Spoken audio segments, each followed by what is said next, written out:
Kirsty. I'm Chris. And we are parents to Monty. Monty was born at 25 weeks and he weighed £1 13 ounces. There's no reason for why Monty was born premature. They think it might be because he had a birth defect of a tightening in his bowel, which ruptured when he was 9 days old. But other than that, there was nothing, there was no preeclampsia or anything that went wrong there. I just literally just went into labour and that was it. My waters didn't break, anything, I was just dilated. It was long, wasn't it, overall? It was a blur at the same time. It all merges into one. There isn't really ups and downs. Everyone says expect 2 steps forward and 1 step back. Sometimes you're taking 1 step forward and 2 steps back, aren't you? Yeah. And other times you're taking 5 steps forwards and no steps back, and it's hard not knowing what the next day will bring, and if your child's going to survive or going to end up in another operation the following day. Thank you. There's always one.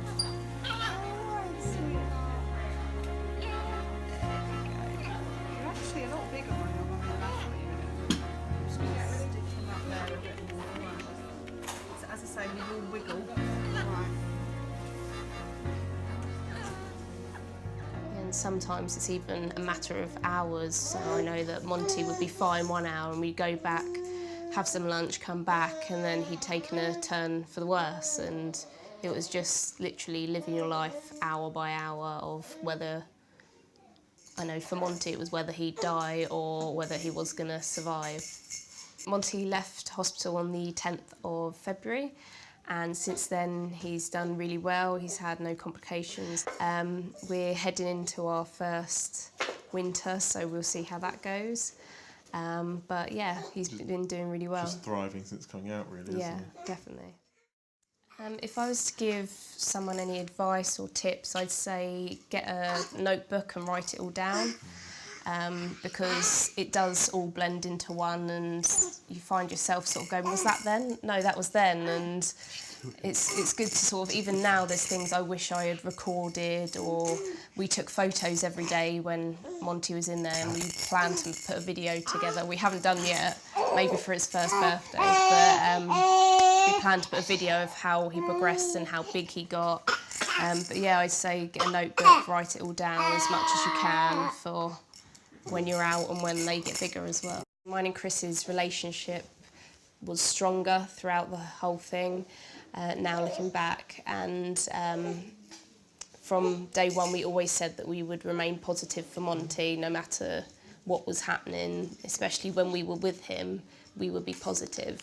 When we got back to our room and we could break down and get upset, but our relationship definitely grew from being that, because we were each other's support system through that, and yeah. I always say, I think one of the hardest times for me was within the first 24 hours of his life. We were told that he had 2 grade 3 bleeds on his brain, and we were told that he will probably have a serious motor neuron problem or a serious learning disability. And all of a sudden, not that it would make us love him any less, but all of a sudden that perfect idea of a family structure, a normal, whatever normal is, a normal family structure, breaks down. And you think, actually, we're going to have to move house, we're going to have to get a house that's going to be able to look after a disabled child into adulthood, etc. And all we could do that first night, wasn't it? We just went down, we didn't really talk to each other, we just sat, you were still in hospital at the time, just went down, put some worship music on, and we just sat there listening to it, because we didn't know what else to do. That, I think, for me was the hardest. That was the lowest we could have gone, because not only do we were already in that shock state of our child is probably going to die, but now if he doesn't, we're going to have a disabled child, and it's going to break that whole perfect image of what we had. And turns out he's not disabled. He's got no brain damage. He's had MRIs to prove it, and he's going to. We're able to go back to that original perfect idea of what we had. But then, like Kirsty mentioned earlier, 9 days later, his bowel perforated. That nearly killed him. The doctor said that if it was any of us, we'd be dead. The pain alone would have killed us. Whereas for babies, they're just a bit stronger. and they can recover from it, can't you? And when they opened him up, everything, all of his internal organs were all black, where it all leaked into his stomach, into his abdomen, and then he had a stoma for 6 weeks, but during that time, his long line then broke, so he had to have a Hickman line, which then got incredibly infected, and nearly couldn't have his stoma reversed. But it managed to clear up in time, got that reversed, but it didn't reverse properly, did it? No. And then it took 4 weeks to realise it hadn't properly reversed because he wasn't able to pass food at all without assistance. So we had to go back in. It was 3 days before Christmas. He had his second reversal. Yeah, we had the second reversal. They had to go back in, re-reverse it, and within 24 hours he's already able to pass his food on his own. So we were like, yes, this is finally it. It's taken us now 10 weeks before our child can poo on his own. And now he can. It's amazing. And then 3 days after Christmas, his scar reopened. Was wound reopened and his liver fell out in his cot. So he had to go back down to emergency surgery and have that plopped back in, sewn back up. But he was alright. He recovered. And then from there we was that the last operation? Apart from getting the Hickman line out later on, but was that the last? That was his last That was the last operation. We thought our son was going to die. The only thing we had to do was turn to God and pray and just depend on Him and worship. We didn't know what else to do. Kirsty couldn't help the situation, I couldn't help the situation. We believed God for it, didn't we?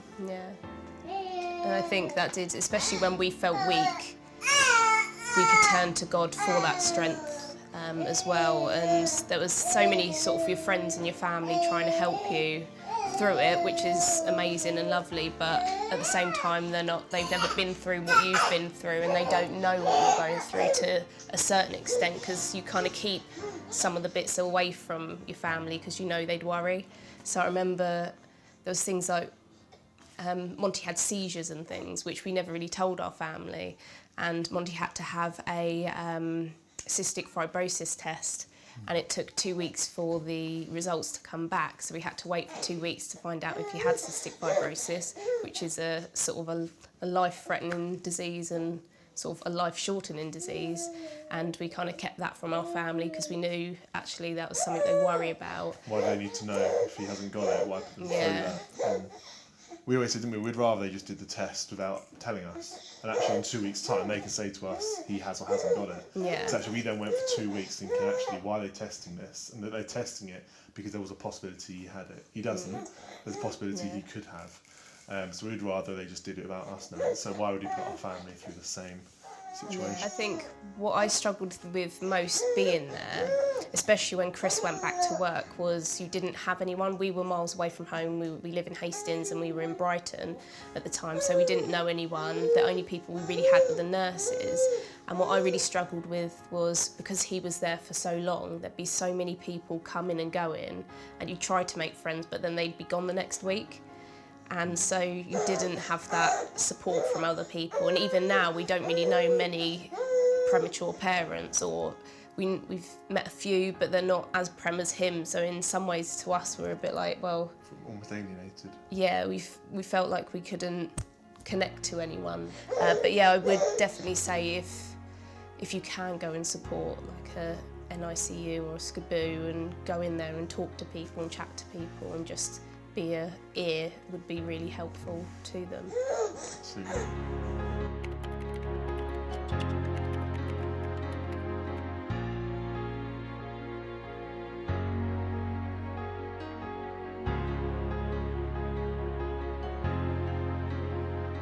My name is Ola. I'm a mom of 2 beautiful girls, born at 23 weeks and 29 weeks. I had the perfect pregnancy. Sometimes I forget I'm even pregnant. And then at 21 weeks, out of the blue, started bleeding. And getting to hospital, the consultant assessed me and then said I was 4 centimeters dilated at 21 weeks. Exact words were, because you're less than 24 weeks, baby's less than 24 weeks, there's nothing we can do.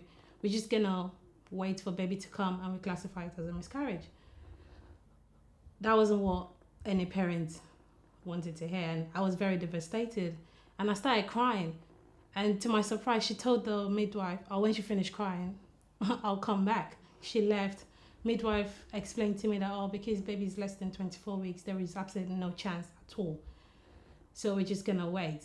Fast forward to the next day, another consultant came to see me because we had been upset. My husband wanted me transferred back to my regional hospital. We were seen by another consultant who explained practically the same thing the first consultant said, but in a more empathetic way. And he offered a solution. He said he would take me to theatre, have my cervix stitched. There's no guarantee baby would make it, but it might buy us time. There's risk, there's benefit, but we can only try. We agreed to go for the stitch and see what would happen. After the stitch, I was put in head down position for 2 weeks. I was in hospital for 2 weeks. Head down position. The idea behind it is to take pressure off my cervix. Very uncomfortable. The only time I could stand up was to go to the toilet. Fast forward, 2 weeks after, everything was fine, going well. The consultant was seeing me every day. Then he asked me, oh, do I want to go home? I said, yes. Fed up of staying in hospital for so long. I just want to go home. I was discharged on the Wednesday. Got home. Thursday night, I was rushed back to the hospital. I was told you're in labor. A lot of doctors came to speak to us. If baby comes now, there's no guarantee first baby would survive. If baby does survive, there's going to be lots of disabilities. Baby's life is going to be practically in a vegetable state. So we have a choice. So not to put our hopes up. They took the stitch out, but she decided, no, I'm not coming. This was on a Thursday. And then on a Saturday, they were like, okay, since baby's not here, we're going to transfer you to a hospital that is capable, equipped to look after babies born this early. But my husband and I said no, because the chances, there's no special equipment they're transferring us with. They're just going to transfer us in a normal ambulance. If I go into labor in the ambulance, I'm going to have to deliver in an ambulance with no equipment. So we said no, we'd rather take the chance. Delivering at that hospital, at least they have some equipment. And glad we did make that decision, because the midwife said that was the right decision we made. The next day, I was just in pain, constant pain. The pain was just on and on, not even on off. They're like, can you count how many minutes? I don't know, I'm just in pain. 8:59 a.m., my little girl arrived at 23 weeks and 2 days. And I think I passed out after delivering her, because she actually came in a sack. I didn't know, there were so many people in the room I was, because they put me in a side room. There's so many doctors, so many nurses. I just didn't know what was going on. I had her, and I think I just passed out. I remember waking up, and I asked the midwife, did I pass out? And she was like, no, you didn't. But everything happened so quickly. But then the midwife she told me that, oh, they're talking about NICU, taking her downstairs, so that's a good thing. So I was just praying like, God, this girl must not die. She needs to leave because I've come this far. So the midwife was like, they're talking about NICU, that's a good thing, but we're going to see what's happening. But because she came in her own sack, she was cold. So they had to make sure, they had to keep her warm, stabilize her before they even transfer her to NICU. Finally, they stabilized her, took her to the NICU. Then I got to see her a few hours because they had to make sure she was responding to treatments and stuff. I was wheeled downstairs to see her, and as soon as I saw her, I just couldn't hold the tears back. It was so emotional to see my child attached to... Sorry. It was so emotional to see my child attached to so many equipment, so many wires and tubes, and I as a mother couldn't help. And you're just looking through a glass where the norm is you have your baby and you carry your baby straight away. But in my world was, I've had my baby, it's taken me hours to see my baby, and then seeing my baby, I can't even touch my baby, I can't see my baby, it's just unexplainable, to be honest. They had to transfer her out because the hospital she was delivered, they can't look after babies born that early. So they had to transfer her to a level 3, which meant they couldn't discharge me because I had to stay there for at least 24 hours before discharge. We were separated. And that really broke my heart because I don't know where I knew the hospital they were taking my baby, but I don't know where they were taking my baby. I don't know who the nurse would be and stuff, but they explained everything. They gave me the phone number. And as soon as I was discharged back to the postnatal ward, I called the receiving hospital and they told me, yeah, she's fine, she's settling in well. And yeah, the next day I was discharged, finally able to saw my baby. And again, seeing her just broke my heart because I was just crying. Like, what's going on? I started asking questions. Will she be able to come on by a due date? The nurses were like, we're not sure. Some babies might, some babies might not, but we can't say for sure that she's going to be out by a due date.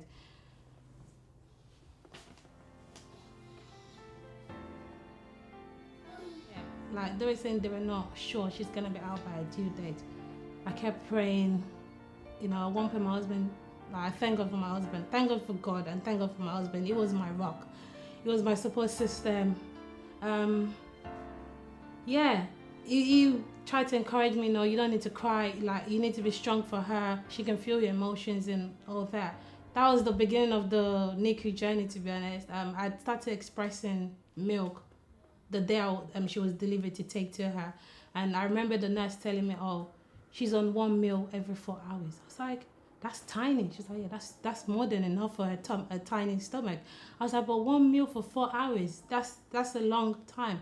And the nurse had to explain to me that because her gut, everything, they're underdeveloped, it would take a while. It would take time for her to gradually get to that stage. And yeah, so that's the beginning of my NICU experience. So cute. I was a bit scared to put on her. I know, because it's so delicate.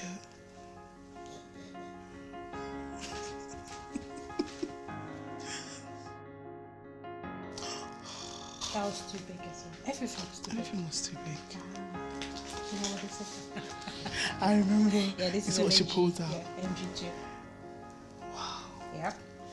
And you can like, and when you think about it, like when she was like, when she had the tube and now, it's such a difference. I know. And it doesn't even show on her face that, you know, some people like it shows that, or something, Because of the mark they and the had something, but plaster she and doesn't even show on her face. I remember there was a time I was doing kangaroo care, carrying her, and the nurse was feeding her. And I was like, hold on a sec, why is my top wet? Yeah, and then She's pulled the she tube out. She's always been feisty, like all the time, ever since she was born. And My name is Timisola, and I'm Ola's friend, like actually sister. She's become more of a sister of family to me over the years. So, I was more of speechless because I didn't know what to say in that kind of position because I have never experienced it. No one's around me has experienced it. So I was just there to support her in any way that she needed support. And sometimes they would call her and tell her, oh, it's time to come. It's time to pray for her because she's gonna die. And for a child to, like, the only experience I've ever had is miscarriage.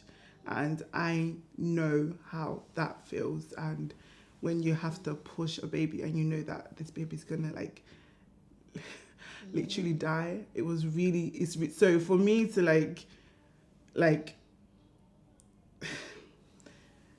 experience that with her, I understood that. I wish I had her faith. Even now, I wish she's such a strong woman. And if I was her, I would have given up. I would have like, you know what?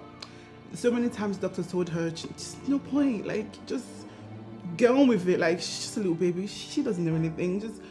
But she kept her alive, because if not for her strength, I don't think she would be alive. It was a really long and hard journey, really long. Tears, laughter, everything, but we thank God.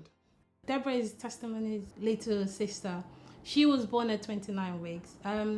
We kind of had an idea that she might come early, but in my mind I was hoping I would take it to term, because I didn't find I was pregnant with Deborah until 13 weeks, and then had the stitch done at 17 weeks just to be cautious and to be ahead of time. I was being seen by the iris specialist every 2 weeks. We had the shots to help with lungs, because testimony did have that. We had the shots at 24 weeks, just after past 23 weeks. The consultant was okay, we need to have the shot just in case she arrives we have a better chance. I had the shot twice, very painful, gosh. Been seen every 22 weeks, every 2 weeks, sorry. My consultant discharged me at 28 weeks plus, and the next day my water broke. And because I was scared, because with testimony, my water never broke. So I just went to the toilet, and then I was like, gosh, what's happening? Called the ambulance, and the first question the lady was, can you see the baby's head? I was like, no, I cannot, but I don't know what's happening. Ambulance came, took me to the hospital. They checked her. The consultant was like, oh, we might have to bring her out today because her heart rate was dropping. So they had to give me another set of shots, which kind of, looking back now, made a huge difference to her lungs. But she also didn't come that day. She stayed an extra 2 days.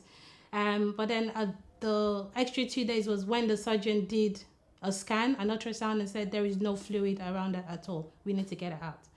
So they had to do a C-section to get her out. Again, I couldn't go to see her because I was in pain. I was stuck in the hospital room. I couldn't move my legs and everything. My husband had to go see her. And I remember my husband coming upstairs with a picture. And he was, oh my gosh, she's huge. She only weighed 2 pounds. Testimony weighed 1. And to us, that was like, oh my gosh, she's massive. But looking back, she wasn't massive. But with Deborah, she came out fighting. When she came out of when they brought her out, they tried, looking back when I read her note, they tried putting her on oxygen, and she was like, no. She took it out. She didn't want it. And the testimony was all over the place. Even the ambulance crew. Sometimes we get the same ambulance crew transporting us, and they're always laughing like she doesn't even have a passport, but she's traveling around the world. Whereas with Deborah, she only stayed 34 days. And it was very weird for me because when testimony was in hospital, every time I called, there was always something happening, something negative. But then when Deborah was in hospital, every time I called, they're like, Mom, there's nothing. She's fine. We're just waiting for her to grow. This whole experience with my girls led me to start Colourful Beginnings. I remember I was still pregnant with Deborah and just laying in my living room because obviously I was on strict bed rest with Deborah. I'm just laying there, and I had this, I don't know whether I should call it a vision or a thought. And then it was like just giving back, helping other families, because when testimony was in hospital, I really had a hard time. I didn't know who to speak to. I didn't know where to go, where the resources was available for me. I didn't know that. So I thought, okay, that was the vision, to reach out to other families and help out. So I thought, okay, I'll do care packages, just providing essential stuff. Because when your baby comes early, most of us, we've not had enough time to buy things. So just do basic essential stuff just to get yourself on board and say, okay, this is it. Unknowingly, I didn't realize I was gonna have Deborah a week after I started Colourful Beginnings, because I had a month after, exactly a month after, because I started Colourful Beginnings November 17, 2016. I've been thinking about it. The thought has been in my head prior to November. I spoke to a few friends, and then World Prematurity Day is November 17, and I thought that was the perfect opportunity for me to launch Colourful Beginnings, because if I didn't do it then, I don't think I would ever do it, because there's always the fear of what ifs. I launched it, trying to see if people can donate. I started making, knitting, crocheting, blankets and hats, just maybe if I do that, if people see, people can come on board and help out. And I remember doing a post saying, oh, I made this. I wish I could have more people to help me.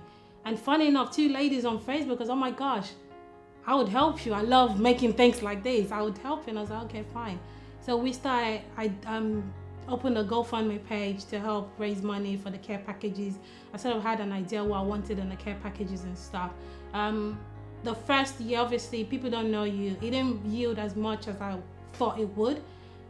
Rather than being discouraged, I kind of encouraged myself and said, do you know where successful people do go a lot of failures before they get to their destination. So I'm not going to let this discourage me. Prior to that, I was still pregnant. Then I was going to have Deborah. And then, Deborah came December 17. And having had her by emergency C-section, I still stood on ground like, no, I'm going to deliver the care packages December 24. And the nurses were like, oh my gosh, they've never seen anyone like this, because I was swollen, I was in pain.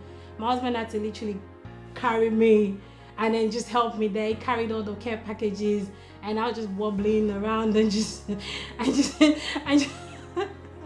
but yeah, and delivering those care packages, I felt something within me. I felt a kind of satisfaction, like I'm helping other people. Even if I reach one person, I'm happy. And yeah, that's how Colourful Beginnings started. I want to register Colourful Beginnings as a charity because I realized, because Colourful Beginnings is not registered at the moment, there's an hindrance, there's a barrier. So when I approach companies, the first thing they ask is, are you registered? So already there's a barrier of people helping. And obviously I can't do this all by myself, but having more people to help, to support volunteers, people donating items, even if it might be financial, it might not be financial.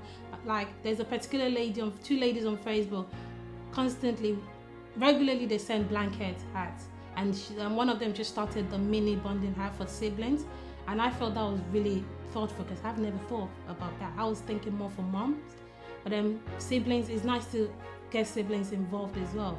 So yeah, the next plan, the future plan, short term, is register Colourful Beginnings as a charity and then hopefully get more people on board to support the mission.